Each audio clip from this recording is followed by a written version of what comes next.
Hi. So I'm going to step-by-step walk you through how to do this fancy-dancy candidate evaluation form. And so this is for anyone who might be getting their resume reviewed who's an RD or ARD candidate at USF. If you look at it, there's a front page that is connected that basically includes the person's name and a bunch of information that you will soon be filling out. So in addition to that, on the top page, you have the person's cover letter. You probably have their resume. And what you're going to be doing is you're going to basically be looking through both the cover letter and the resume for any information that you can then fill out on the front sheet. So the main things that you're going to be filling out at this front sheet include their different degrees, so if they have a bachelor's degree or a master's degree, what they have those degrees in. It also includes all their different kind of expertise areas. So in this we have USF Jesuit education, residence life experience, social justice, multicultural education, all the way down the line of various things that we kind of prioritize that good candidates would have experience. As you go through, you're going to look at this handy-dandy scoring pad up here. That says candidate does not demonstrate skills, knowledge, and/or experience. Candidate has some or limited skills, knowledge, and/or experience, all the way a scale from 0 to 3. And you're going to basically be scoring each one of these individual pieces, such as supervision, recruitment, and evaluation of staff, and giving them a score. So 0, 1, 2, 3, all that stuff. So really quickly, I'm going to walk through how to do this one in particular.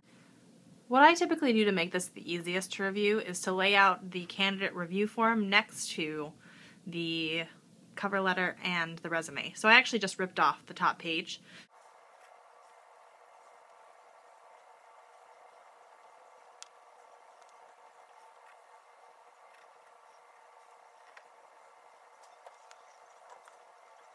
And so as I go along, I'm going to underline various things on the cover letter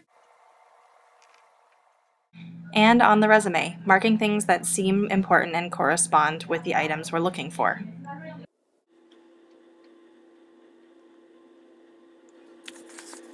And then next up, you're basically going to look at the candidate's materials and determine what they have experience in. So starting off here at USF Jesuit Education, it turns out that this person actually attended a Jesuit university, seems to have a pretty extensive knowledge of what the values of Jesuit education are, and seems to really value them and relates them to their social work. So I would say this person gets a 2.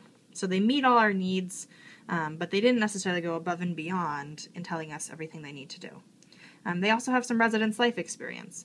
So thinking about if they demonstrate exceptional need or demonstrate all of the required skills, you would also give them a marking. And as you go down the line, you're basically going to add. I'm going to walk through how to do this one in particular. And based on that, finally, after you've done all that review, you're going to look down here. You're going to go to resume review comments. You're going to make any general comments that you have about the candidate, like really great personality and experience in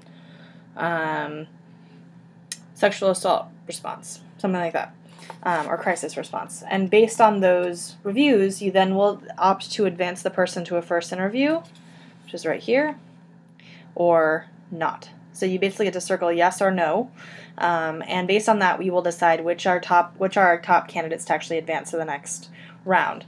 We're looking for about 8 candidates this round for advancement. So the reality is that we have about 42 applicants. If all of them look pretty good, they all could hypothetically be marked as advanced to the next round. And so if you think this person is a really strong candidate, if you think that they're like one of the top people that you want to see here and think would be a really good fit, then what I would recommend is in addition to writing down here, advance to first interview, next to that over here in this section here or so, marking that they're fantastic and that you think they should be one of the top 8. So I would make that mark as well. If you think this person is probably one of the best people that you reviewed out of your 7 or 6 people that you reviewed, then go for that. One of the best things that I would say is almost a very good tip is as you're going through, kind of judge for yourself which one of these folks is doing fabulously and which ones, now that you've looked at them again, maybe didn't deserve a 2 or didn't deserve a 3 based on some of the other resumes you've read. It's okay to go back and change the score that you gave someone if you've seen another resume that you're like, wow, this person is a 3 versus this other person who I gave a 3 to. It's okay to make those choices. So that's basically it. All you have to do is go through, read their resume, read their cover letter, and then mark on this fancy-dancy sheet what you think of them. Give them a score, give them a total, and then tell us if you think they should advance on to the first interview so that we can have a one-on-one conversation with them next week. Thank you so much for doing all this hard work, and I really appreciate it. Seriously, thank you.